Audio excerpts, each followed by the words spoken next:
Your drive home with Kimbo and the Rooch is brought to you by Belfers. A Belfers in one hand and your team's colours in the other.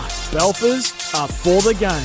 Driving you home. It's Kimbo and the Rooch. Yes, we love Belfers. Good afternoon, everyone. It's 3:33. Welcome to the show on another glorious autumn day. I sound like a broken record lately, but the weather has been unbelievable. We are live from SENSA's Studio Lumo SA, right here at number 1 King William Street in the city. If you'd like to get involved in the show, we'd love to have your company. The number's 1300 736 736, or you can send a text on 0427 154 166. Well, there's quite a bit happening today, so we'd better welcome Italy's former Bachelor of the Year, the Rooch. Party people! Rooch, here he is. Rooch, here he is. Hey, Rooch, shakalaka, shakalaka, shakalaka. 1861 was a very good year. Actually, I didn't. 1861. I didn't read all the title. It was Bachelor of the Year for Women That Don't Care Anymore, Rooch. I didn't read it all I thought out. you'd park that one. Yeah, I thought I'd drag it out again. How are you? Very well, Kim. Very well. I just wanted to check the carpet just to see if we've got any more worms that come out of your can, because there's some big things happening in sport at the moment. Huge. The old can open, worms everywhere. Oh. Well, did you find any? Well, no, the cleaners are very good here. They're very, very good. I beg to differ, actually. They didn't empty the bins on the weekend, Rooch. Well, they're busy collecting your worms. All right. Now there is a bit happening. You've got Is a few breaking stories. We'll get to those shortly, though. But the guest coming up tonight, ladies and gentlemen, boys and girls, Rory Laird will join us, all thanks to Yummy Snack Foods. Of course, the Crows take on the Roos on Sunday at 12:40 at Marvel. That game has changed dimension dramatically. A month ago, we were declaring it was the battle for the wooden spoon. It still may be. No, North have got that. North have clearly got that. I tend to agree. Other news coming out of, which we knew anyway, out of the Adelaide Football Club, it was announced today by their coach, Matthew Nicks, that Matt Crouch will definitely be out for another month. Not great news there. Talking of the game. But our good friend Daniel Talia's had surgery. Yeah. That's all done dust, all very good. But the bone spur was bigger than they thought it was. Oh, Rooch, I told you I had one of those. It's a I know we're not a visual medium. How big's that? There are cameras here. Oh, yeah, there are. How big's that? There we go. It's big. I had one. What is it? I can't use centimetres. Well, it's like a 5-cent coin. A little bit bigger it was. I had one cut out. Really? Yeah, Bigger than a years ago. 5-cent That was coin. my first operation. But it's not about me, Rooch. We'll be talking to Heath Uni as well, former Crows Sandful coach, now assistant coach at North Melbourne. Just find out the mood, what it's like down there. Very tough week for North. Not great for their supporters, is it? Well, they get worked over in a Good Friday game, and then they get put on the agenda again as a team that should go to Tasmania, this time by Eddie Maguire. So, yeah, it's not great fun being a North Melbourne fan. Well, we'll get on to Eddie shortly, but he's not actually promoting that North Melbourne go there. He's saying they're the fill-in team for 10 years. No, he's offering that up for a number of clubs to take that He opportunity. nominated North pretty hard. Well, he said clubs that are on the handout queue. Yeah, yes. Well, could be you. I don't think Port Adelaide are going to be linked to Tasmania again, thank you. No, I don't think they would be either. That was anyway, very silly. We'll have a chat to Heath Uni, and looking forward to chatting to Scotty Lycett, all thanks to McGain Real Estate, sold by McGain. Again. Beautiful. Again. He'll be going. Not again. That's why that's a play on again, words, Rooch. yes. Do you want to do it again? Yes. Sold by McGain. Again. Better. Okay. Text number 0427 154 166. Rooch, you broke a story on the Adelaide Crows and where they'd be setting up their new home, and there was going to be an interim home. A week later, the Advertiser, I'm not having a little dig at them, they've come out with a story today. But just fill us in because you have an update. Well, things keep changing. I did tell you at the time this was a working party, but the things that Adelaide can't control is there is an enormous project worth $9 to $11 billion, will take 10 years to build, known as the South Road Tunnels. Now, and you know the intersection very well where the West Thebarton Hotel is, the Thebarton Community Centre. Yes, over and the other side, the Brickworks, Kings Reserve, Thebarton Oval. Well, from the Department of Planning, Transport and Infrastructure, they are going to take over Kings Reserve for 8 years. to have as a depot for their trucks, their machinery, all the gear they need while they're digging those tunnels. So there's not going to be the facilities to use King's No. Reserve, and it's going to be an absolute eyesore. So Adelaide want to get out of one construction zone, which they've lived for far too long at West Lakes. I'm not sure they want to be part of another one for 8 years. So just go back to what you broke a week ago, because the paper's saying there's a mystery site. It's not really a mystery, It's is an it? undisclosed site, which we pretty well know is linked to where the old Coca-Cola Amatil site is on Port Road, where Benytham Park is. Now, that's going to take a bit of work and a bit of money for Adelaide to make that all happen eventually. And a footbridge over Port Road, training grounds on the parklands where you're going to have to do some work with your friends at the City Council, because it makes sense. Let them train on the parklands.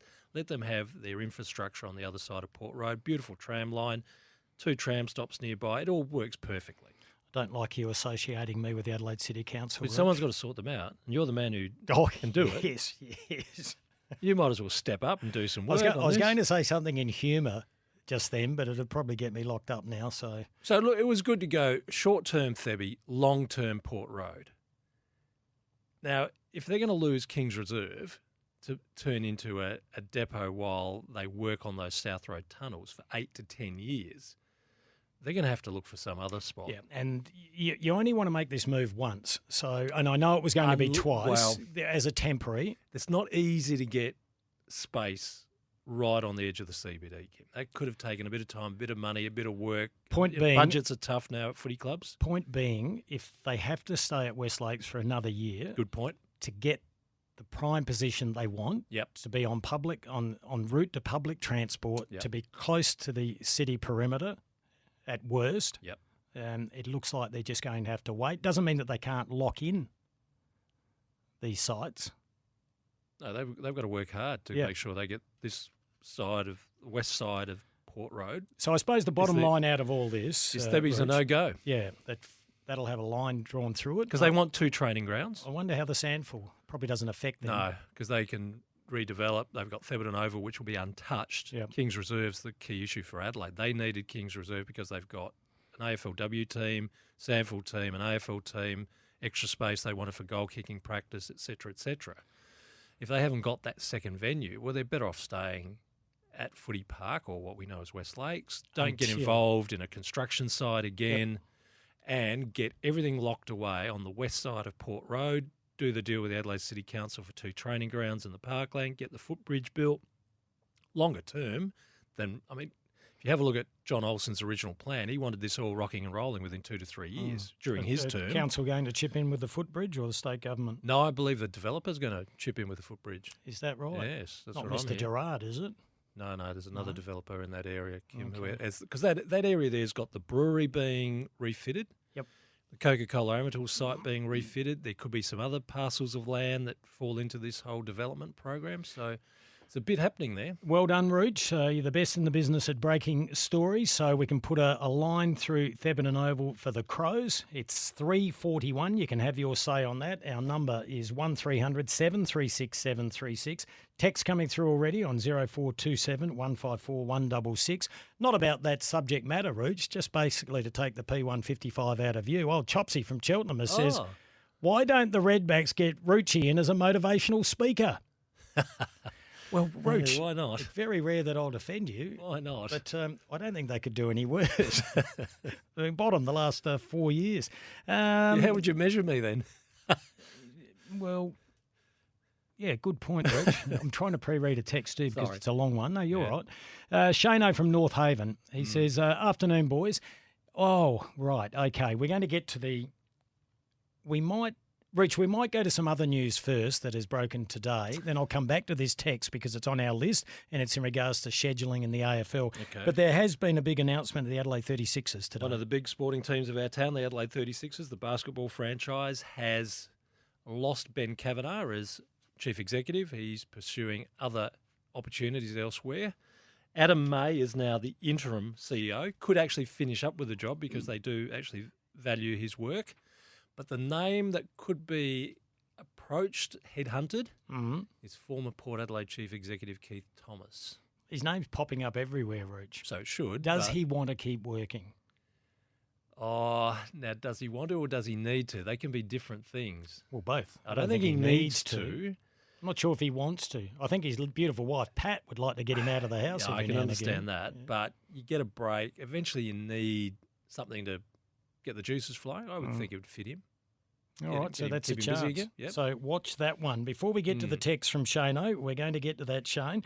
But team selection, it's really Yes. important. Big announcement out of Port Adelaide today. We were onto it early in the week. You were, Rooch, Lockie Jones.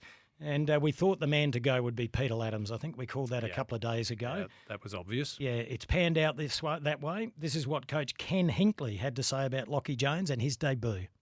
Yes, he is. It's really exciting. He's ready to play footy. He played a lot of senior footy last year. We know that, and as a club, we've been waiting for him probably for the moment. He had a little hamstring, so we're putting back a little bit. But he's aggressive and ready to play. He's one of them mature young people who are just right to go out and play men's footy.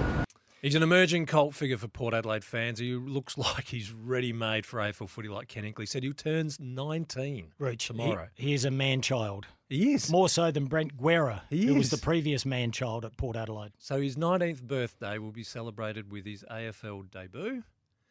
Peter Laddams goes out of the side but remains on standby because Todd Marshall didn't train today. Remember what happened the last time Todd Marshall didn't train?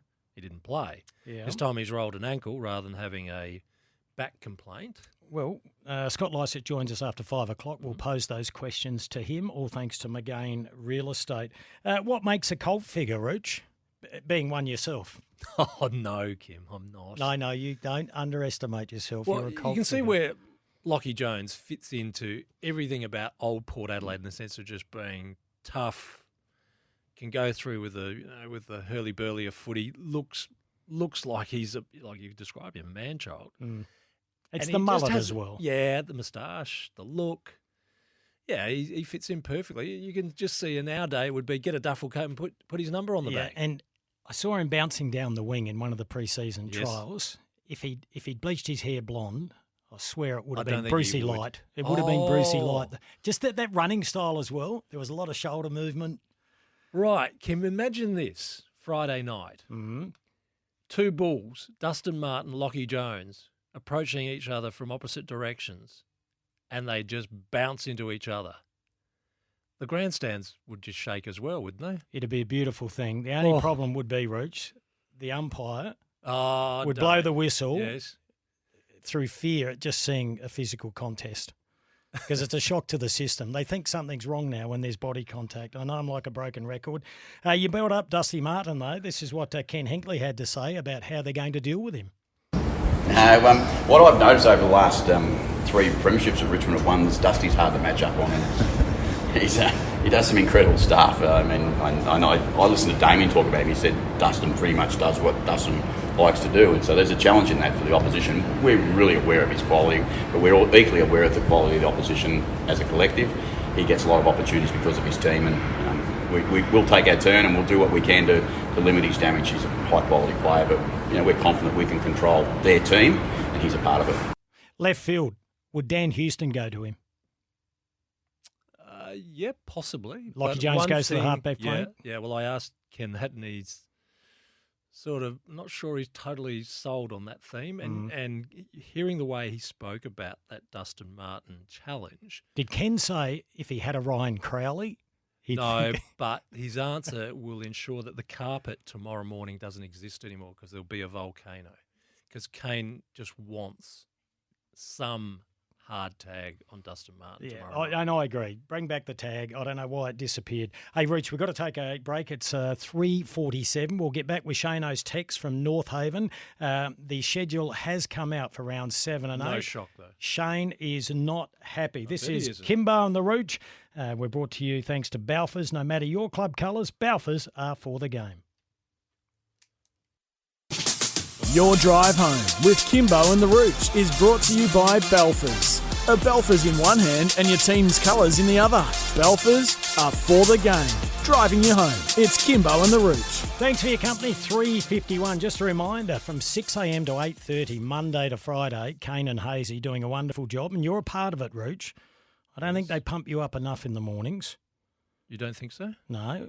You get up early every morning to Every morning. add to their show. You're on at Up 7:20. at dawn to listen to them from the very start. Yeah, you're very devoted to them. Yes. Doing a wonderful job. The boys, Kane and Hazy, you can hear them between 6 and 8:30. Our number, 1300 736 736. And we have that wonderful hamper to give away, Rooch. Can I rustle it? Rooch, no, just tell everyone what it is. Well, it has the best of yummy snack foods. Snacks of cashew nuts, pistachio nuts, even sugar-coated red nuts, honeycomb, dried apricots.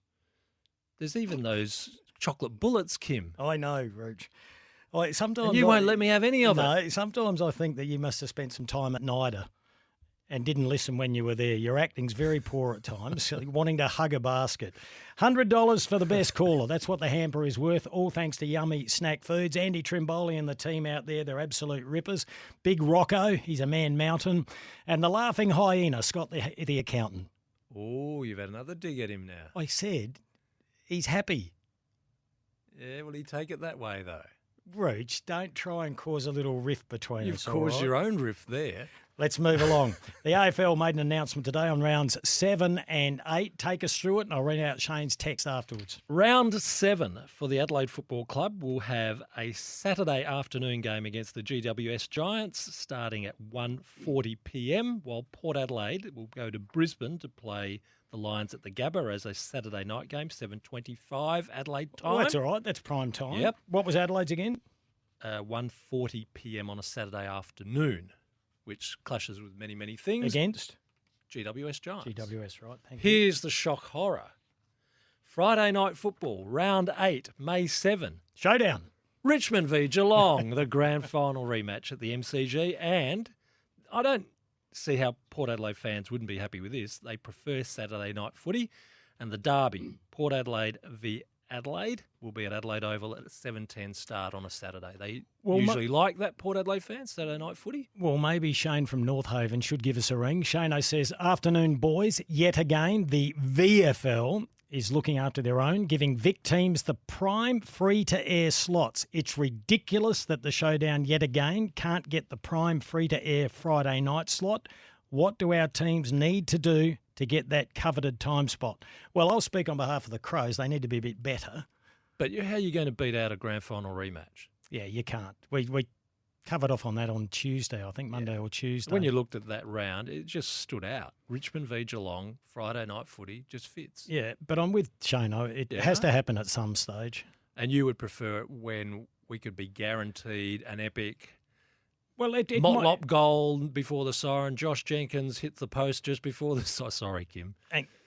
And Angus Monfries and Chad Wingard I've lighting said up before Footy Park. that the best showdowns are the ones that the best games are the ones that Port have won. There were some rippers with the Jenkins one was good, but it was a little bit controversial. And then there was Mark Rasciuto, who won a couple off his own boot when he dragged the whole team over the line. But yeah, if it's going to be a Friday night, for the sake of South Australia, I hope it's an absolute cracker. So I want Port to be at their best and the Crows to be at their best. I would hate it if we finally got that Friday night time slot and either Port won by 20 goals or Crows won by 20 goals. So I might be underselling the Crows. Text coming through here. I hope Port flog Richmond and Rucci annoys Hardwick at the press conference.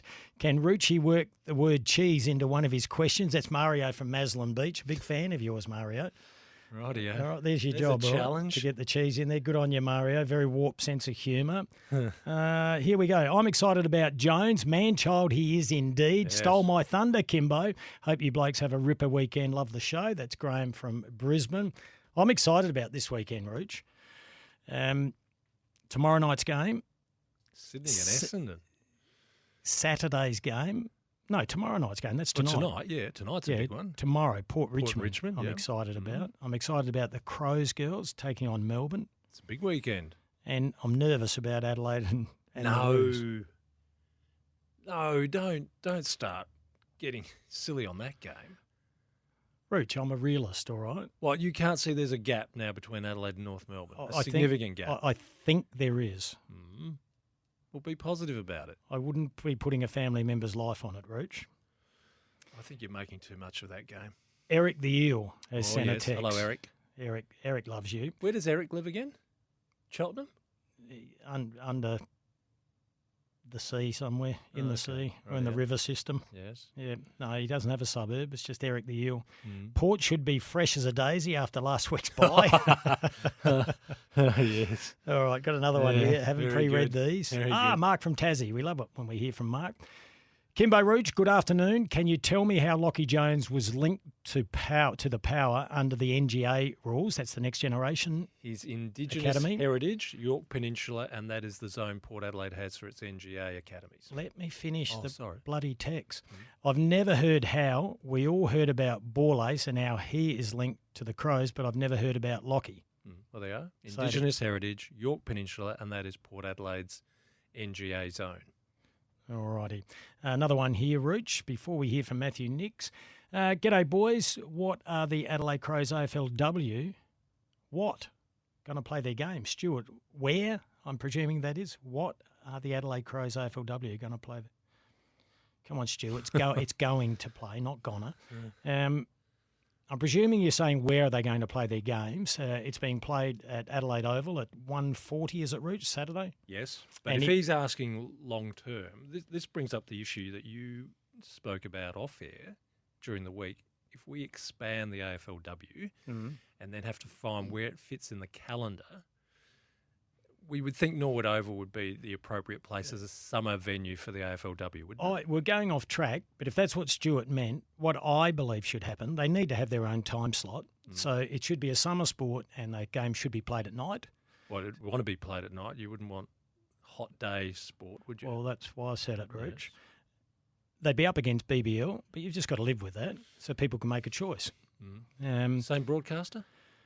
Yes, it is, but they can always go to 7, mate, or 7 plus, is it? Do they like doing that? The broadcasters Well, why not have a monopoly of all sports? Yeah, that's a good point. Mark from Tassie said thank you to you, Rich. It's a pleasure, Mark. If not, it has to be late in the year and be between the September, December. Yeah, it's probably the way it fits. Yeah. Hey, Rich, all the coaches, or a lot of the coaches, did press conferences today. Matthew Nix spoke. This surprised me a little bit. He's hoping, I think they're his words, so we'll listen carefully. He's hoping to go in unchanged this weekend. Yeah, Sunday game.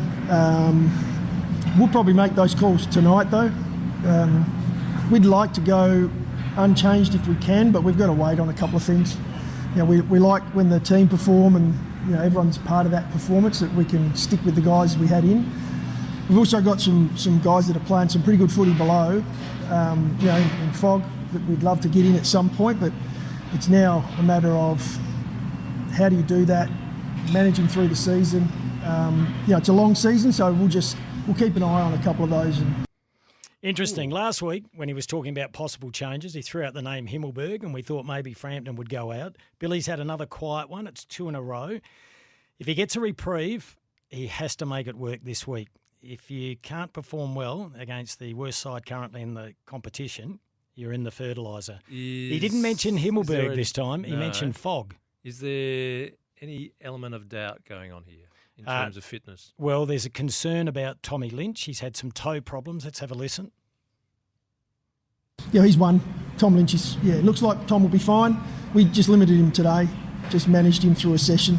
But we'll give him until Sunday to prove himself right, and he's mature enough and experienced enough to know whether he's right to play or not. Tommy Lynch has got a bit of a sore toe. It's something that he's worked through for a period of time. He got a knock on it, not a knock, almost stubbed it a little bit. So it's just a management one now for Tom. He'll be fine. He'll get up. We just have to put a number of things in place in case he doesn't. Quick Kia conversation starter, introducing the all-new Kia Carnival, Australia's first GUV for Crows supporters. What would you do this week? Would you give Billy Frampton another game? Would you pick the Fog? Would you go with Himmelberg? Or would you be like Lockie and play Riley Thilthorpe? Lockie, one of our regulars, says you won't get a better opportunity. And for our Richmond fans, there will be 2 new faces on Adelaide Oval on Friday night when they play Port Adelaide. In defence, you'll see Ryan Mansell, and you'll also see Will Martin.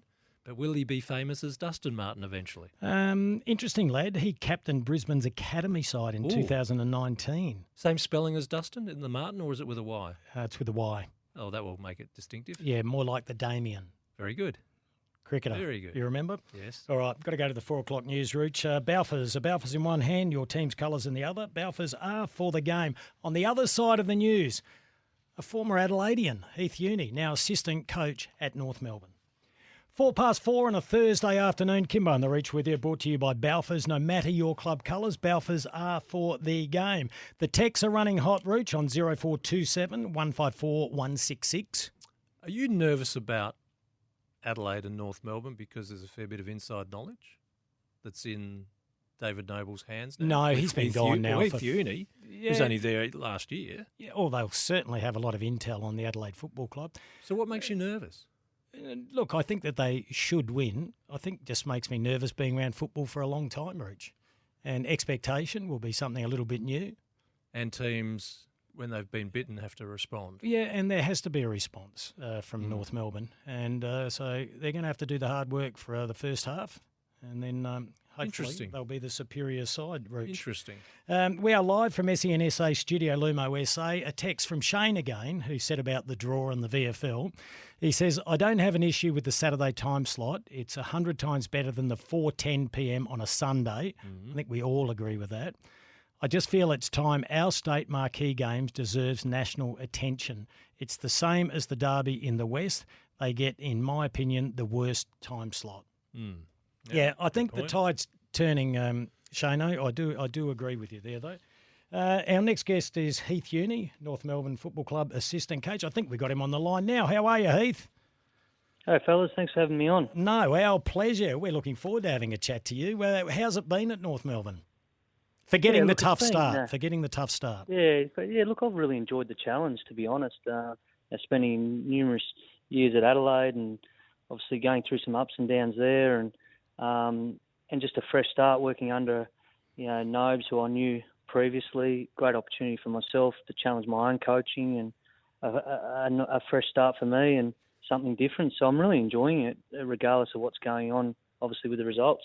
We'll get to the results in a moment, but what's it like being at North Melbourne? They've been copping a lot of heat of late for getting the results, over the last couple of years. But you've come from a big club to a club that's under a bit of pressure. Yeah, look, for me, the initial thing was the difference.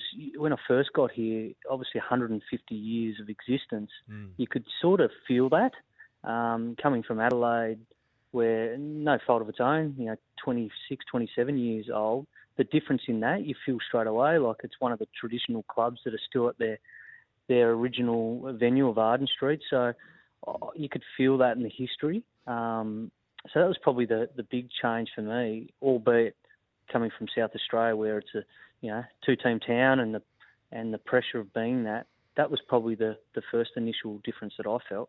Heath, you saw David Noble work through an incredible apprenticeship. He's taken on every role, and then he gets finally the dream of a senior coach. Yeah. What have you noted that's different about him that you didn't know before? He knows exactly what he wants. That's been probably, and it wasn't a surprise, Rich. It was probably just, I knew he worked that way, given I had some dealings with him at Adelaide and seen him, the way he went about his management of people in his role as general manager of footy. But he's really clear what he wants and how he goes about it. But he gives you as a coach great autonomy to do your job. So that, and he's really calm in doing that. That's the one thing I've noticed. He's been through this at Brisbane, and obviously went through a little bit of it at Adelaide when I think it was 2-3 when they didn't have great success 2-12 around that period, and he was in list management and then general manager of football. So he's lived and breathed this. So he's really clear on what he wants, and he's really calm on how we're going to go about it. We are unabashed fans of David Noble. We love him, so we put that on the table and we speak to him on a regular basis. Yes.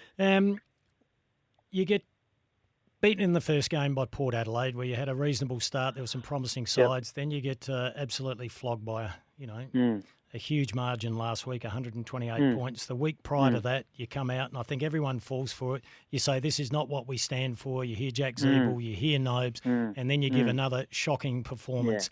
Do you have to change the rhetoric or the dialogue or the way you answer questions? Because it's going to be a long season, and it's just We heard Simon Goodwin go through it a year or two ago.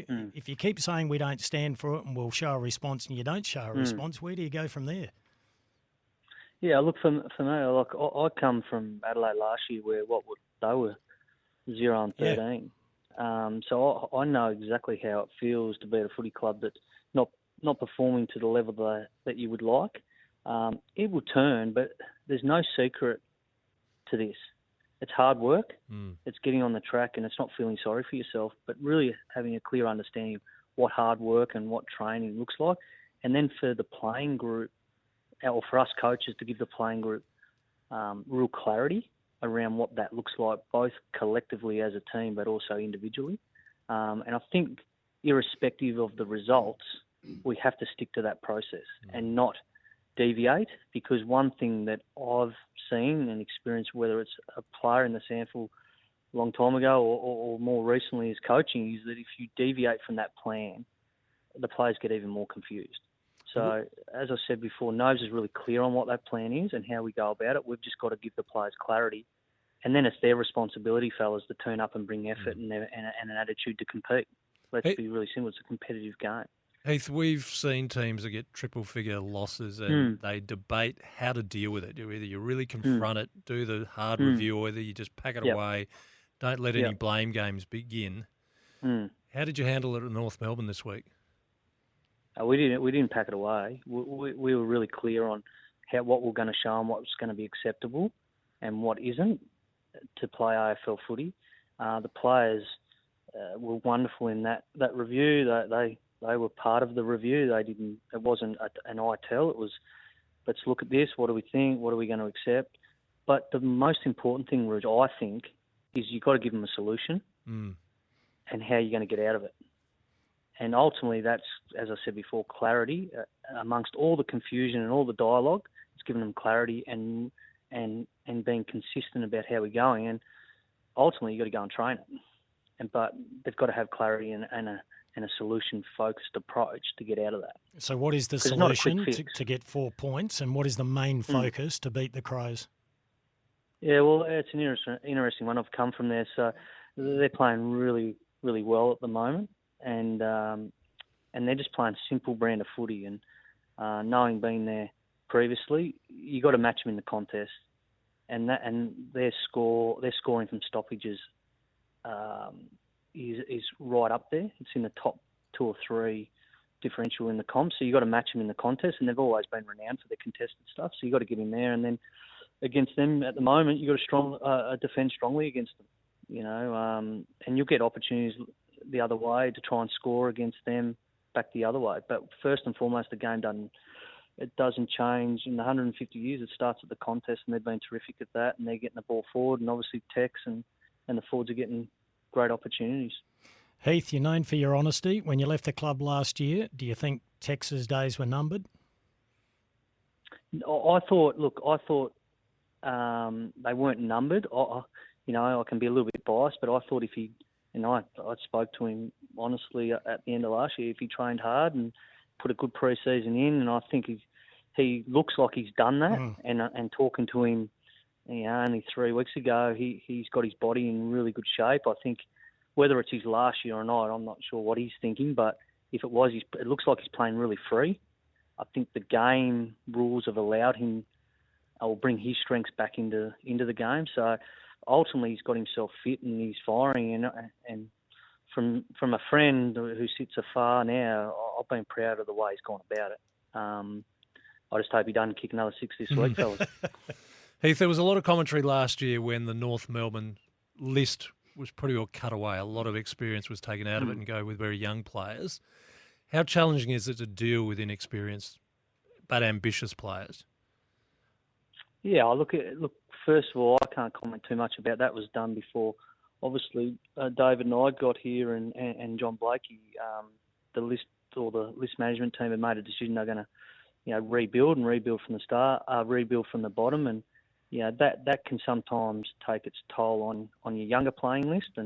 But I look at it from an optimistic view, is that you're getting games into guys early, and you're going to be the beneficiary in 2 to 3 years' time if you stick to and patient to where we go. So young Tom Power, he's had 3 games now, and he looks like he's comfortable at the level, and those games, irrespective of the result, you can't buy them, that experience. And it's no different. And as I said before, I sat in at Adelaide. You look at them now, that they're guys who are playing well in Shoal and McHenry, and they're getting benefits of getting games into them in the back end of last year. So it can be frustrating. It can be frustrating for people watching, but it's really, as I said, Nova's got a really clear picture, and it's about giving those guys opportunities to perform, and hopefully you're going to build some strong foundations for the next 2 to 3 years. The Crows are doing well, and they're doing it without a few of their stars in Matt Crouch, Daniel Taylor and Wayne Miller, to name a few. You've got some of your better players out at the moment, Jed Anderson and Luke McDonald. Are you expecting any of them back for this weekend? Well, Luke McDonald's trained thus far this week, so we got our main session tomorrow, so no doubt he'll be putting his hand up to play, so we've got to get through main session. Unfortunately for Jed has he went off last week with his ankle, and it's just been released recently that he's undergoing surgery, so he's going to be out for a while, which is really disappointing for him. He worked really hard to get back into the team with some other injuries in the pre-season and early part of the season, so we'll miss him. But once again, my optimism gives someone else an opportunity to come in and play at the level. But at this stage, it looks like hopefully Luke puts his hand up to play. Update on Aidan Bonner and Curtis Taylor? So Aidan, he should be right. Once again, he trained today. We had a light session today. He'll train tomorrow, or being equal, he gets through that, he'll be certainly in the mix. And Curtis Taylor's recovered from some concussions, so going through the protocol. So he'll be available for selection this week if he gets through tomorrow as well. Heath, you worked in one league with North Adelaide that was part of many teams. Then you go to the AFL where Adelaide's just one of 2 teams in Adelaide, and you know they're always going to be in the spotlight. Is North Melbourne an easier place to just get on with your work because you're not always in the spotlight?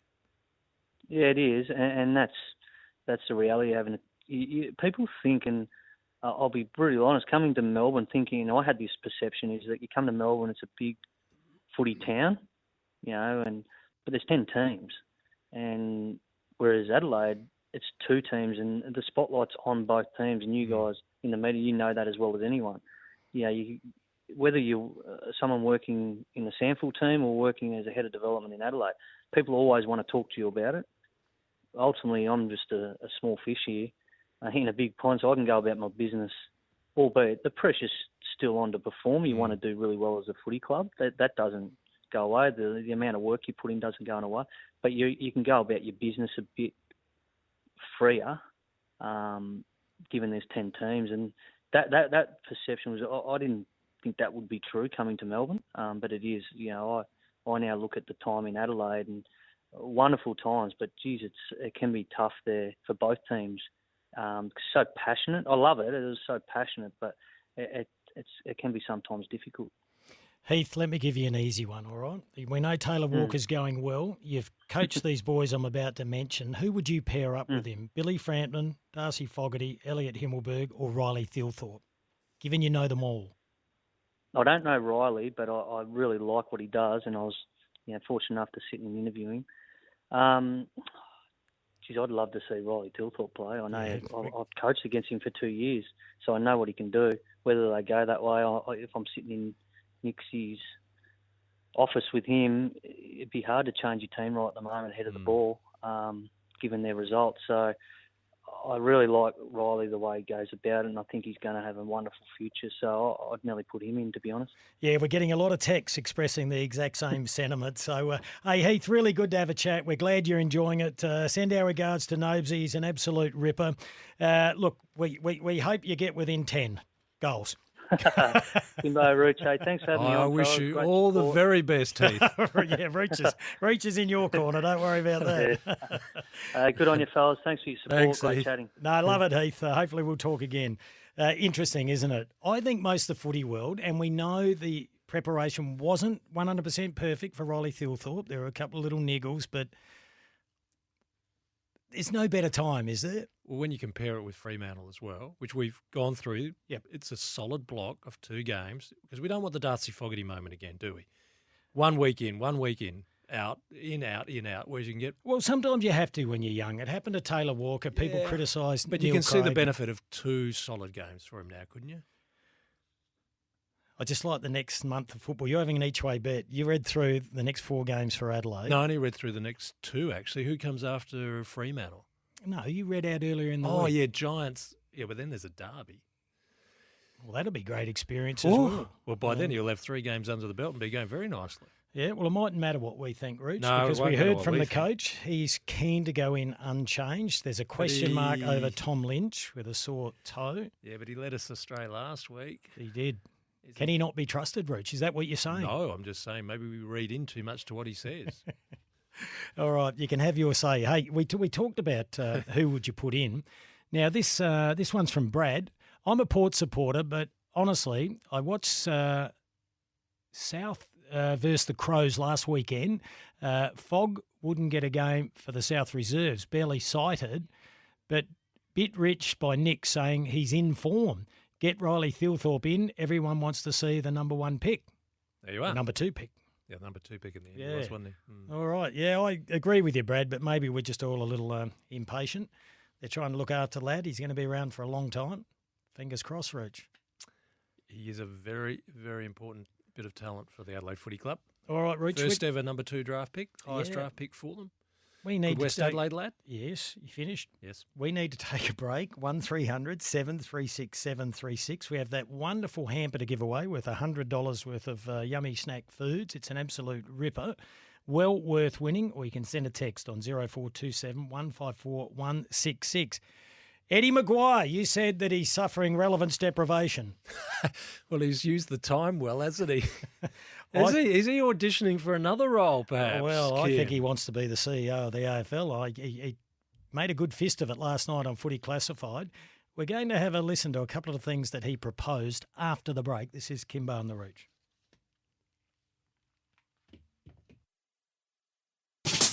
Your drive home with Kimbo and the Rooch is brought to you by Belfers.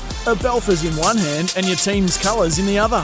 Belfers are for the game, driving you home. It's Kimbo and the Rooch.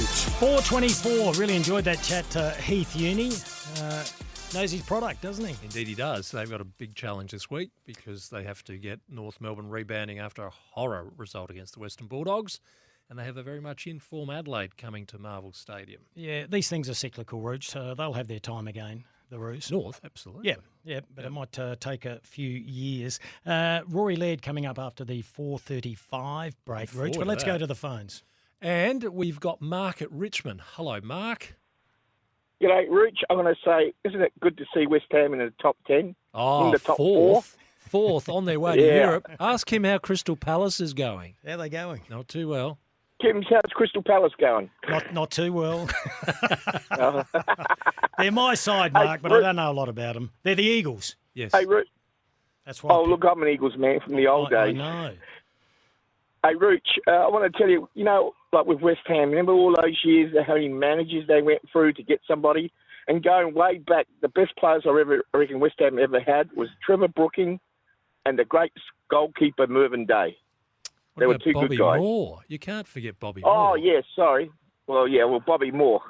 But, Mark, we're I can't talking go about the grand era where the local boy played for the local club. And sport's gone a long way from that now, hasn't it? Particularly But European it's good to see football. working-class club coming up. Indeed. I'm sick of Manchester. Yep. But being a West Ham supporter, I hope one day to go and have a look. Well, you got to go to the Olympic Stadium now. That's what the Crows are doing, Mark. Yeah. Working class club on the way up. Hey. Hey. Well, I don't know about, mate. Look, I should have been a Port supporter, but I don't know why I'm a Crows supporter because you're an Eagles man. You're an old West Orange man. Well, hang on. Oh, what mate, were the Eagles born I've got- from? We're not related to you, Rooch. I don't even want to think of that. You're originally the Port natives. That was when during the war. That's you. You've got a good memory. Yes. Yeah. Well, during the war, we won a premiership. No, even before that. The West Torrens Football Club was built off Port Adelaide players. Port natives they were. Well, a lot of marriages break up, Rooch, and they never talk to each other Hey, again. Kim, all right? Yes, you got mate. that 25-year-old book with the Torrens of Woodville. I don't know if you've seen it. Oh, yes, seen the that book? history. Yeah. Do you know something? Some good, great photos in there. Great photos. Great photos. I found it But very I'm all an Eagles embarrassing. fan. Very embarrassing. I got about 4 photos in there, and I only was there for a blink. Well, you're hogging the cameras again. Yeah, it was. Well done. Kim, very happy. I've seen a photo of you and the 2 ex-North Adelaide guys with your legs up doing your boots. Trevor Hill, that was, and Yeah, that's it. and What was the other guy's name? Rob Diorio, I think it was. Yeah, we That's all correct. We all left North about the same time. Well, I got sacked. And well, there was another one, Mark well, Downey as well. Mark Downey. Yeah, well, Mark Downey after that coached Seton Ramblers for a while. Ah, well, As there a you coach. go. Now, what did you ring up Yeah. for, Mark? Well, just to be happy about West Ham. I'm happy there for all those years of suffrage. Now, I know Rooch is a fan of West Ham. I thought I'd sort of dig it in for you, Kimmy. They are. Beautifully done, Mark. I'm not going to give you the hamper, though, but we wish you all the very best for the weekend coming up. All And right. keep blowing bubbles, Mark. That's West Ham, forever blowing bubbles. Oh, is it? All right. It sounded a little I've bit... got to get you involved in the English Premier League. It sounded a little bit creepy to me. Kim. Footy classified last night. Yes. I thought Eddie found a little bit of form. He's done a little bit of work into doing a blueprint for Tasmania to come into the competition and a 20-team model for the AFL. Now, we're going to be right late going into the news, but I want to... Oh, Play it. no, we'll wait. We'll wait. We'll go to the news on time, Rouge. Then we'll have Rory Laird. Then we'll hear from Eddie Maguire. So if you have a view on Tasmania coming into the competition or a 20-team competition, Which send us includes a team from the NT and North Queensland. Yep. Send us a text now, 0427 154 166, and we'll read that out. Rory Laird coming up shortly, all thanks to Yummy Snack Foods. Your drive home with Kimbo and the Rooch is brought to you by Belfers. A Belfers in one hand and your team's colours in the other. Belfers are for the game. Driving you home. It's Kimbo and the Rooch. 4:36, we're live and interactive. The number's 1300 736 736 if you want to have a chat. A lot of text coming through as well on 0427 154 166. We'll get to those shortly. And just a reminder, after 5 o'clock, Scott Lysett will join us to talk about tomorrow night's big game against the Tigers. Who are you tipping, Roach? Port. Port? Oh, knock me down with a feather. And, of course, Scotty Lysett is brought to us by McGain Real Estate, sold by McGain again. Text coming through here. Very good interview with former Rooster Heath Uni, Kimbo and Rooch. Cheers from Mark in Perth. Thank you, Mark. That's very kind of you. All right, thanks to Yummy Snack Foods. Snack on Yummy Snack Foods this weekend. Every Thursday we have a chat to our favourite, Rory Laird. Hello, great man. Hey guys, how you going? We just had Heath Wow. Uni on. He said you're too slow to be in the midfield. He didn't Oh, say we'll see what that. happens. I might have to go forward. He No, didn't it's say clear. that, He, Rory. he didn't say that, but I just don't want you being complacent going into Sunday's game. How's He's the week been? nervous, Rory. He's unbelievably nervous about it. I've spent a fair bit of time with Heath over the last 4 or 5 years, so I'm actually looking forward to seeing him on the weekend. But yeah, the week's been relatively normal, guys. Nothing's really changed, and as you said, Kim, it's a bit of a danger game, and you have to make sure that you're switched on because even though the result was very lopsided, you saw that for at least the first half they're actually really, really competitive and really up in the face of the Bulldogs, and they've actually played some pretty good footy. So the same thing goes in the AFL. It's pretty hard to win each week, and we can't start as we did last week. Now, Rory, there's Heath Uni. He's worked there for a fair while. There's David Noble, who worked there for a long, long time. Yes. They know you a bit, don't they? They probably have a bit of intel, mate, I dare say, especially Heath probably more than David. Nobes was here a fair few years ago, but Heath obviously worked up until the end of last year, so I dare say he probably knows a little bit about what's going on. And Nobes would have been there when you were rookie listed. Mm. Yeah, I think he was my first 3 or 4, I reckon, maybe. Mm. Yeah, really early on. I reckon I had 3 or 4 years with Nobes, so they both obviously got a pretty good understanding of how the club works, and it's changed a fair bit since Nobes was there. But as I said, Heath was here last year, so he's seen those changes and knows what's going on a little bit. Now, Lairdy, we give you the big bucks because we like to get a bit of info out of you. We heard the coach say that T-shirt Tommy Lynch, has a bit of a toe problem. How's he been moving? Yeah, he's been a bit slow this week, Tommy. I think he aggravated it a little bit last week in the game. I think. Don't take my 100% word for that, but he's been a bit sore. But it actually helps because we've had 9 days since the game, or it will be till we play on Sunday. So it's actually worked out pretty well for him. So I think he'll have a run around. Well, he did a little bit today, and then he'll sort of build up into the game, and I think he should be fine, but I think he's just been a bit sore. Is there any chance, are you getting any indication? I know the sides aren't out yet, and they won't be out till Saturday, which is ridiculous, but are you getting any type of gut feel that Riley Thilthorpe could make a debut? I'm not too sure on Riley. I think he's been worked up, as I spoke to you guys, I think a couple of weeks ago about him. It's more about his body and actually getting that right, and actually building a bit of consistency with that. And I think SANFL is a perfect stepping stone for him in terms of going to the AFL with the bodies that are in that league. And the talent's there, as I've said multiple times. I think it's just about his body. But it'd be great to see him. But I'm not too sure, to be honest. I don't think so. But you never know. As you know, the team's on out for a couple of days. So we'll go with the I don't think so. Yeah, I think so. Yeah. Rory, we know there's a lot of cranes, a lot of drilling, a lot of work going on around your precinct there at West Lakes. Now, has there been a magic well found and Taylor Walker is just monopolising it like a fountain of youth? I don't know what Tex has done. He actually hasn't changed too much in terms of like his prep's always as it is, and he's a pro with how he actually goes about his footy and his training standards. And I think he's just enjoying it. I think he's playing with a lot of freedom. I think, as I spoke to you about recently, the rule changes have helped, and it actually helps when we get the ball and we win it out the middle, and we actually transfer the ball into the 450 with a bit of precision instead of last year. I don't think any of the the best key forwards would have kicked too many goals in our team. So when we actually open up the ground and get the ball to him, especially a key forward that leads up like he does, his timing of his leads and when to go, and he's not just doing that either. He's actually bodying up pretty well. So he's in a bit of rare form, Taylor, and it's great to see. He deserves all of that. So hopefully he can keep it rolling this week. Roy, when we spoke to Neil Baum at Richmond during the week, he said the rule changes had a greater hit on midfielders rather than defenders. How so? Hit in terms of changing their game. We know defenders are finding it tougher, but he said it's actually the midfielders who are finding it harder. Yeah, I think there's a lot of transition and open space. There's not as many stoppages in between the arcs, and it seems to be really up and down. And as a mid, and I've been playing there the last couple of weeks. If you're too slow out of a play, like the ball's pretty much 50 metres, 60 metres away pretty quick, and if you get caught in between the middle of the ground, the ball can transition from 450 to D50 within 2 or 3 kicks, and it's really helping the aerobic sort of mids, like your Sam Walsh's is a really good example. He's covering the ground really well, and then some of the blokes that are around the stoppage and like a bit more contact are probably finding it a bit harder. So I'll try and find a bit of a balance, but I can see how it's been a difference to what other mids have had the last couple of years. Okay.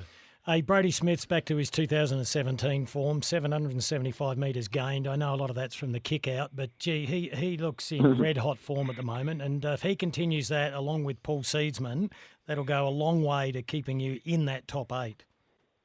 Yeah, I think so. I know that Brody and Paul are really important to our ball movement, and on top of that, I think Brody's defensive stuff's been amazing. Like as that high half back, he comes off, and he's always been that really good reader of the play and being really attacking with that.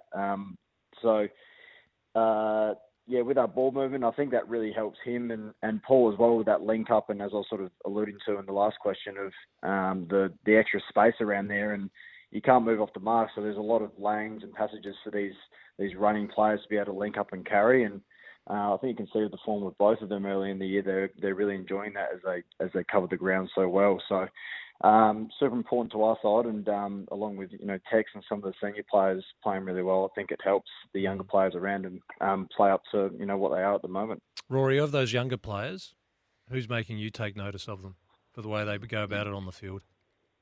Yeah, well, Sam Berry's been a really good one. He's playing his role. He hasn't played heaps of time in the mid. He's sort of split between half forward and there, and inside, I should say, which is tough. Half forward can be tough, but he's a pressure act player, and it's shown that he's come in and played his role each week. And even you see guys like Ned McHenry and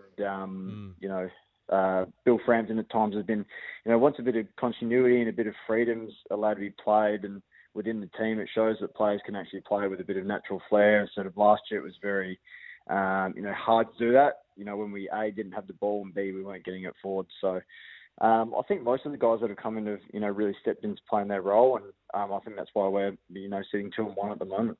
I think there's still a question mark on Ned McHenry, but I reckon his second half, last week, may set up his season. Just the 7 touches, but his attack on the ball and the body was something to behold.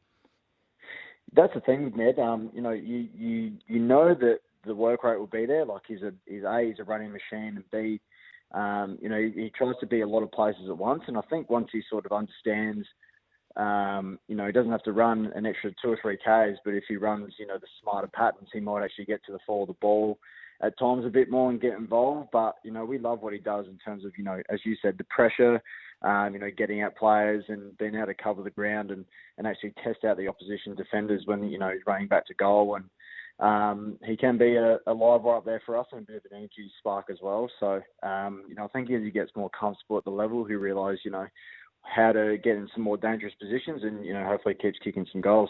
So what's the schedule from now until Sunday? When do you train and travel? Yeah, so we had a training session today. We'll have another one. I think tomorrow's a bit of a lighter day, and then we'll have a captain's run and meetings, etc., before flying over to Melbourne Saturday afternoon, and be normal prep from there. So that's more the ins and outs of the game, and how to your final preparation for the opposition. And so the main sessions are done now. It'd be fine tuning and making sure we're ready to go this week. Do you think the Adelaide Football Club's cost you 2 or 3 Brownlows for not moving you into the middle earlier? Wow. Well, no, I don't think so. But I wouldn't. You took that seriously then, didn't you? Just for a moment, you took that seriously. No. Just having a laugh. But I'll keep trying to get a kick. Maybe kick a few goals this year. That'd be nice. You are going very well. Don't try outside 50 again. You did that against Sydney. You had 29 touches last week, 30 the week before. You're in red hot form. We love chatting to you, Lairdy. All the very best on Sunday. Thanks, guys. Thanks for having me on. There he is. All thanks to Yummy Snack Foods, Rooch. The smart nut people available at all Drake's, Romeo's and other select Foodlands, IGAs and greengrocers. How many buses did you put him under there? Couple. He loves it. He's an absolute ripper. Little West Adelaide boy. Yes. I know. Rookie-listed success story. Always tell the story, Rooch. I know we've spoken about it before, but I have such vivid memories of Rory. I was hosting the season launch for the Crows down at West Lakes, and we had to get the rookie-listed players up. He was standing to my left. Oh, no. He looked like a drowned kitten. Yes. He honestly looked about 9 years old. I thought, really? They've recruited this lad? What a player, though, for a rookie-listed player. Very, very good player. All right, we spoke about Eddie Maguire before and the vision he has for the AFL. I thought he did some of his best work last night on Footy Classified. We've got a few texts about it already. We're going to play what Eddie had to say next. This is Kimbo and the Rooch. Your drive home with Kimbo and the Rooch is brought to you by Belfers. A Belfers in one hand and your team's colours in the other. Belfers are for the game, driving you home. It's Kimbo and the Rooch. 4:52, just a reminder, Scotty Lysett joining us after the 5 o'clock news, all thanks to McGain Real Estate. Hey, we've had a few Kia conversation starters, Rooch, introducing the all-new Kia Carnival GUV with an SUV-inspired design and spacious seating for all 8 passengers. Those 8 friends that are near and dear to you, Rooch. Yes. Okay. Yes, I've got the list ready. Have you? Yes. You haven't got 8 friends.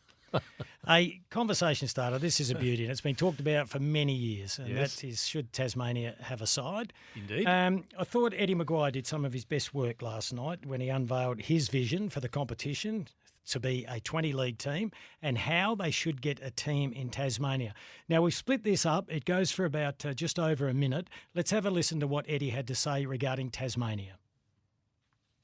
The time has come for all parties promulgating a team in Tasmania to put up or shut up.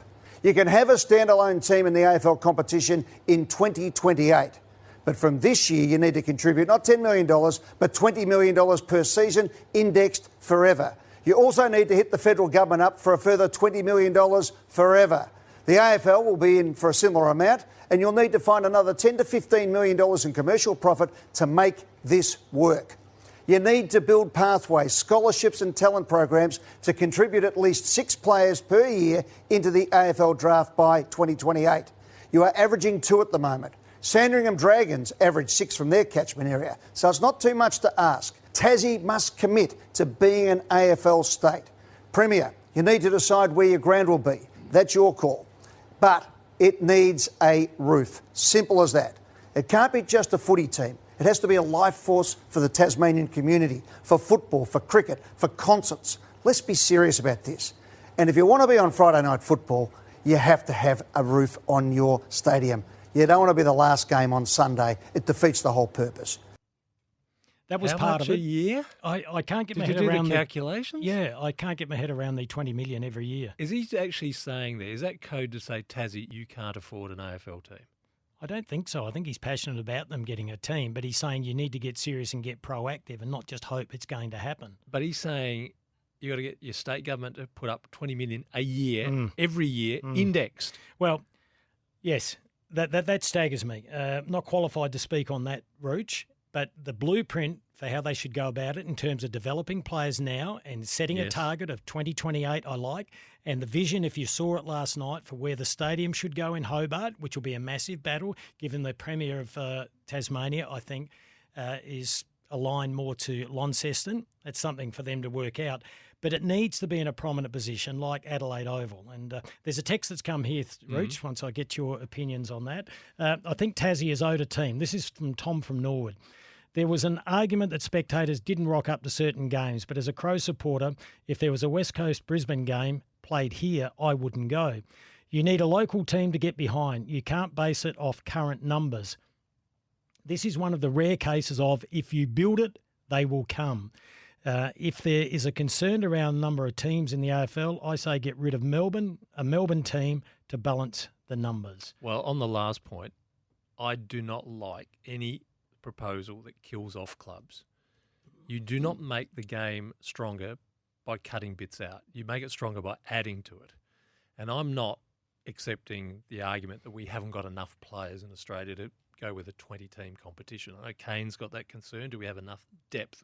Oh, no, that's lot of people That's not wanna a play concern for me at People- all. In terms of diluting the talent pool, I don't think that's a problem. But I am concerned about where we're going to find the commercial sponsorship funding. It can't always be about government funding, and Tassie's a dangerous place for that. Governments there fall very quickly, and if you're then going to rely on government money and the new government comes in and says, we're not interested, what happens to the Tassie team then? No, well, it'll be a long-term commitment. It'll be a contract, Roach. Yeah, but if we're talking about $20 million a year, every year, forever and ever and ever indexed. That's what Eddie's saying. I don't know what the dollars, the right dollars would be. Well, generally you need around $50 to $60 million of revenue to work through an AFL club.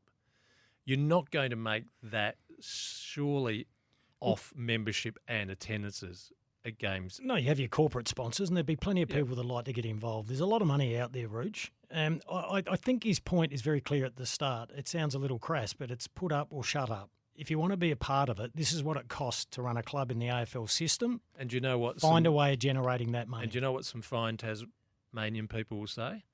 You didn't have that attitude in GWS or Gold Coast. You just handed them the money. Yeah, exactly. But they're growing the sport. Yeah, and some people say this is a traditional cradle of football, Tasmania. You need to back it in as well. We have a few callers, Roach, but we'll get to those very shortly. Text has come through from Mark, Tasmania. If we can't get rid of North Melbourne and St Kilda to reduce the number of Victorian teams to an appropriate number, then bring on Tasmania and the Northern Territory team by 2025, predominantly at the AFL's cost. Well, the 20-team proposal, that is interesting. This is what Eddie had to say about 20 teams. The AFL Commission has a once-in-a-lifetime opportunity to finish the job and have the only real national competition in Australian sport. So here's what it looks like. A 20-team competition fixes the fixture. Everyone plays everyone once. Maybe have a rivalry derby showdown round. That means 20 weeks times 10 games. That's 2 more than what we have at the moment at 198 games at 22 times 9. I propose a final 12, which gives you hope late into the season for everyone to have a chance at making the finals, and 15 finals, not 9. Now, that's conservatively $20 million a year more in TV rights in today's money for 2 weeks less games for the players. The success of Optus Stadium in Perth opens the opportunity for a third West Australian team. A licence fee of $100 million has been spoken about seriously. But the natural home for me is Darwin and far north Queensland. Call them the Crocodiles, and for good measure, we might play 2 games in LA, but that's for another day. Billions of dollars of sporting infrastructure is going into the Olympics in Queensland. It will also give far more Indigenous boys and girls the opportunity to play professional sport. What momentum for the game and Indigenous health and recognition for boys and girls in their own backyard. So there are options, and Tasmania better not miss the boat again. $100 million licence? There's plenty of money out there, Rooch. $100 million. Don't get fixated on the dollars. What do you think about a 20-team competition? And aside, staying as it is now, you're not culling any clubs. You have a side in Tasmania. You play the 19 games a year. Yep. There's a bit of equity for the first time ever. Yep. Like all that.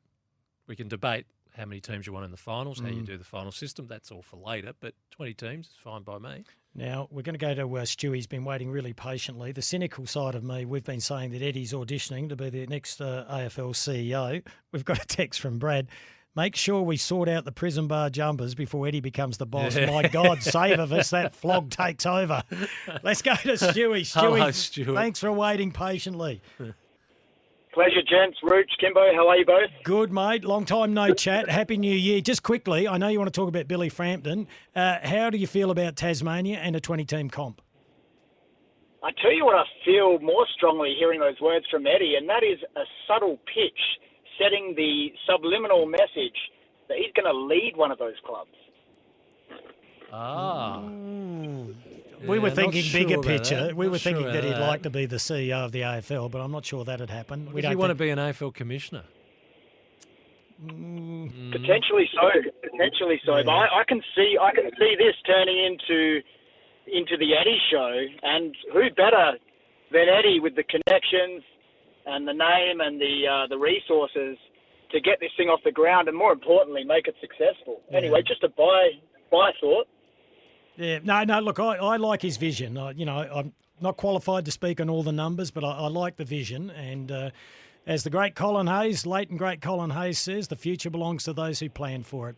Now, what do you think about the Crows, Stewie? What have you got for us? All right, we're hearing Billy's not doing much. Billy may be under threat. Silthorpe, Himmelberg. I tell you what Billy's doing. Billy's staying at home, competing, and any ball that goes to his one-on-one, if he's not marking it, which granted he hasn't the last couple of weeks, that ball's ending up at his feet and in front of him, pointed towards the 50-metre arc, not over the back of his head being rushed, therefore allowing the opposition to set up. Guess who's the recipient of the space in front of him? Taylor Walker. Guess who's at Billy's feet? The Crummers. You talked about McHenry having a cracking second half last week. Kicked a goal from that very circumstance, I believe. Others that are sharking. He's playing his role, boys. Make no mistake about it. He's not getting out of that team. And I just think that is flying under the radar a little bit. And we're going to see him in that team for the mainstay. You had Jordan Butts on the morning show yesterday, and one of your astute listeners texted in and asked him, who is the toughest young forward to play against? And I believe he described Frampton, without hesitation, as being the toughest and as a contested animal. He just loves it. And that's what the Crows love, and that's what they've lacked, boys. He's not going anywhere. Stewie, you're very astute, and I agree with a lot of the things you're saying there, but you cannot play at AFL level and play 75% game time for 5 possessions. Now, he had a tough night at the office last Friday. He's got to find that consistency somewhere in between his first game. His best and his worst is too big a gap, I think, at the moment. But, look, I'm happy if he's there for another week, but I just feel he's got to just do a little bit more. And, I mean, we can all drop a chess mark. He dropped that one. That didn't help his confidence on the members' wing.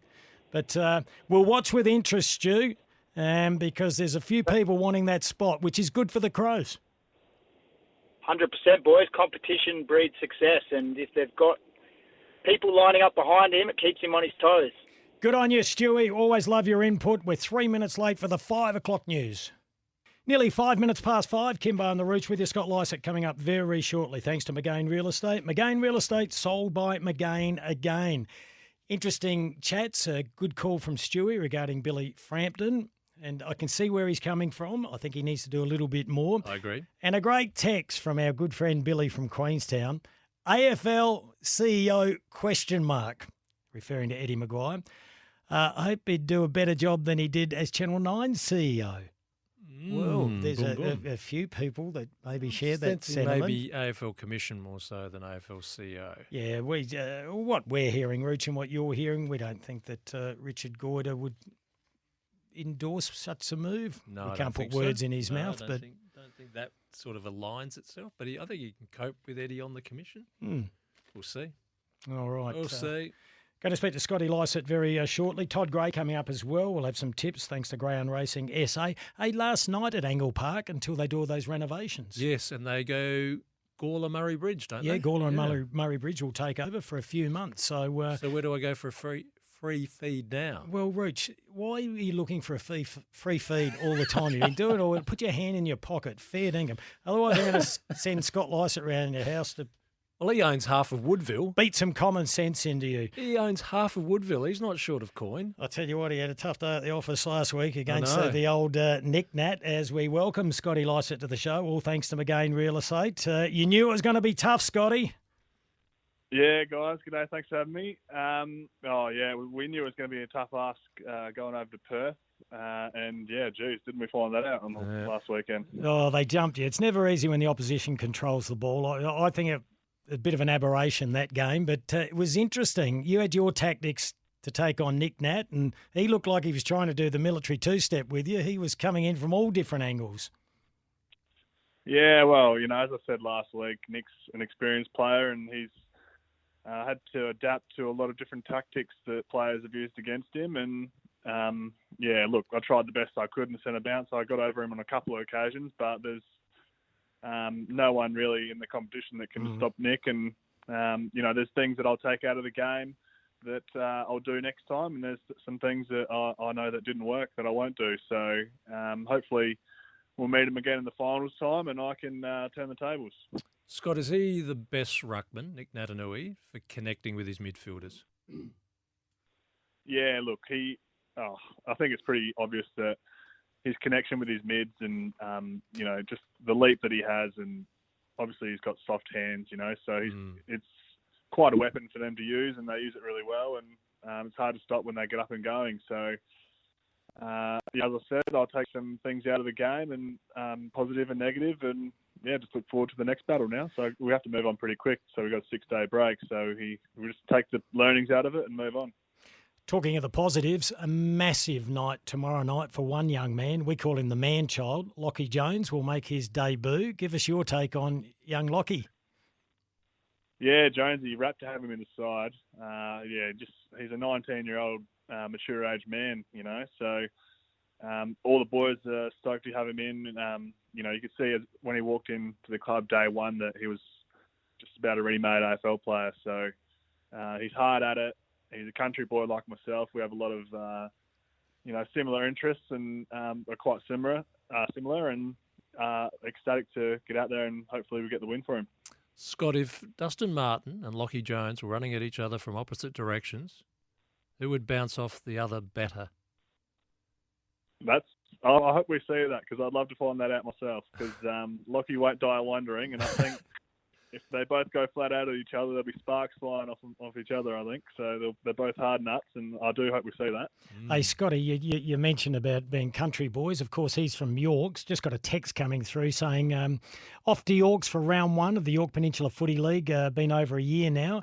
You should talk to Sam Jacobs, Kangaroos playing coach. That's the Ardrossan Kangaroos. Yep. Footy and Netty means so much on Yorks. Cheers, boys. See you there. That's Stewie from Kabowie. A great little pub at Kabowie. But he is spot on, Stewie. Sport means so much to little country towns and country regions. Oh, 100%. Last year was, probably a bit of a wake-up call for everyone, and I think made everyone realise how important it is to the community out there. And, not only sport out there, but obviously being able to watch your favourite team on TV and to be able to support them live or whatever the case is. And you know, I know firsthand. My country team, Sevenard, out near Sojourner, has only got a league of 4 teams, or it's got 6 now. But when I was growing up, every team made finals. So we didn't win a game all year, and we made finals that year and ended up making a prelim. So it was. I know how it is to come from a small country town. Time to run beautifully. Scott, no Peter Laddams this week, so that's back to you being the main man in ruck. Who's going to support you? So I think Todd Marshall, he's got a bit of a sore ankle at the moment, so we're just going to see what happens with him, and it'll either be him and Charlie Dixon. So I'll do the majority of the ruck, and I'll have to come off probably for 3 or 4 minutes at some stage halfway through the quarter, and those guys give me a bit of a chop out. But it's exciting and also disappointing for the fact that Pistol is out of the side. But I'm sure he'll go back in the Magpies and do what he does and push his case, and he'll come back in soon. I can imagine Tommy Rockcliffe would be like a bear with a sore head, and it'd have nothing to do with his concussion. He wouldn't be happy having to miss a game through concussion, would he? Nah, he wouldn't.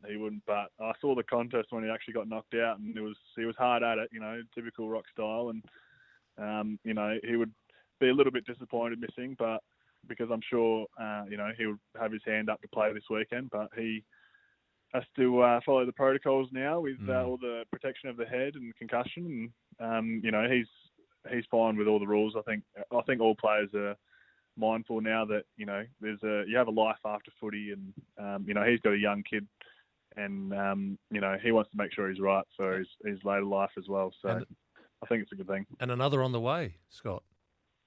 Yeah, and another on the way. So he's going to have his hands full, so it's probably not a bad thing he's got another week off just to help out at home, because I'm not sure he'd do much helping out. So I think he'll be doing a bit that way now. Scotty, we know last week's been put to bed, a 37-point loss. It was just one of those games. What's the focus been this week? What's the prime message been from Kenny? I think, no team's gone undefeated all year, and, going over to West Coast, it was a big test, and a test that we wanted to pass, and we didn't quite nail it. But we still know that we're a good side, and we just have to get back to basics, and just go back to what makes us good, and that's the contest. That's where it starts, and what better game than to go up against Richmond to try and back it up with. So we're really looking forward to it, and we know both sides are eager for 4 points. So we're just going to go back to the basics and bring our contest and the way we play, and hopefully we'll come away with a win. Sell out, so the crowd gets involved. How much do they help you along the way? Oh, mate, yeah, they're just unreal. You just have to look at last year when we didn't have a crowd there, and the difference is just unbelievable. So, I think this year especially, now that we've had one game at Adelaide Oval with a good crowd there, it's just, you can't underestimate how important the crowd is, and especially the Port Adelaide faithful are just so loud and so passionate, and I'm pretty sure that they'll get us over the line tomorrow. I'll tell you what, it'll be a nervous night. The eyes of the nation will be watching Friday night football. There's nothing bigger and better, and taking on the Tigers and the Tiger Army. We wish you all the very best, Scotty. It should be a cracking game. Yeah, beautiful, boys. Thanks. We'll see you next week. Beautiful. Scotty Lycett there, thanks to McGain Real Estate. That's why everywhere you go, Rooch, there's a sign popping up saying, sold by McGain again. Mike Dobbin and the team, they're a wonderful organisation. If you're looking to buy a house or sell a house, give McGain Real Estate a call. It is a big night, Friday night football. 38,000 in the house, national free-to-air television audience. Richmond smarting after losing to Sydney. Port and slightly Adelaide undermanned. Needing to respond after being worked over by West Coast. And a lot of conclusions to be drawn at the end of them, whether they be right or wrong, Kim. We know we're going to just draw conclusions on this game. No doubt about that, Tay. I'll read out a quick text before we go to a break, Rooch. We've got Toddy Gray coming up from Gray and Racing SA shortly, best tipster in the business. This is in regards to what Eddie's been proposing. This is Mark from Perth. Got back in touch with us. Thank you, Mark. Third team in Perth. A third team here wouldn't get enough support. Fans either follow West Coast or if from south of the Swan River, then it's Freo. Another team would have to be based on Subiaco or Claremont, and it's doubtful enough West Coast Eagles supporters would defect. Eddie just wants Collingwood's share of a supposed $100 million licence fee. Yeah, look, we know they got the money in Perth or in WA, but yeah, it's just where would that? It's natural here. You're either Port or you're not Port, and it's a similar situation in. A long time ago, Andrew Demetrio, when he sat there as AFL chief executive, thought they could do a regional WA team by 2020. Which region? I'm only guessing now because you're testing my memory. I'm trying to think whether he's thinking Broome, but I'm not sure if that's right. Oh, in my no. memory. I just can't remember which one it was. Well, look, Rich. I don't was know. re- I he never was heard him regional, say but geographically, it would be 9 Actually, I'll possible. look it up. It'd be 9 possible. He thought a third team could come along in WA. I thought it might be down south in the regional areas. I'll have a look. Well, you know what? It probably would be something like Bunbury, but me getting dyslexic on one thing or another, it probably was. Yeah, I'll have a look. All right, Broom's a long way away, Roach. All right, It began with a B. That's all I remember. All right, no need to snap. I was Okay. just trying to discuss it with you. All right, it's 15 past 5. But it's annoying me. I can't remember. All right. Your drive home with Kimbo and the Rooch is brought to you by Belfers. A Belfers in one hand and your team's colours in the other. Belfers are for the game, driving you home. It's Kimbo and the Rooch. 5:20. I don't want to finish, Roach. There's so much to talk about still. Well, I'll say bye-bye and you can stay. Well, you said bye-bye yesterday when we still had a break to go. 1 minute. Roach, we still had an ad break to Right go. here. All right, let's go to It's the phones. annoying me now, so hopefully good old Troy and Collie WA will be able to help us here. Troy, do you remember what Andrew Demetrio said in 2009? Hey, cut out the old bit too, boy. Yeah. That was I'm Roach. 55. How's that? Am I old? No, that's the That new old? 30. That's the new Yes. 30. Yeah, well, my wife is 10 years younger, so yeah, work it out for yourself. Now you're showing off.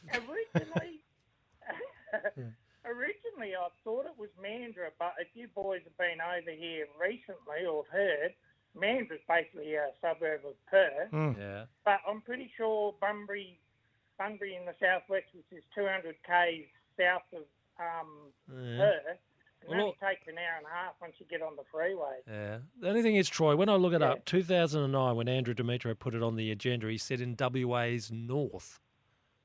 Where's Bustleton? That's about 50 k's south of South. Bunbury. Could you do the Margaret River region? Would that be any good? Margaret Ripoff. Hey! Yeah, a lot of wine growers in there. Well, it's true. Hey, you boys were talking about plenty of money. Now, I heard this on local Rottnest Island. You heard of that? Yeah, or the Walkers. Yeah. Quackers. Yeah. Sorry. Yeah, quackers. Them Quackers. bloody quackers.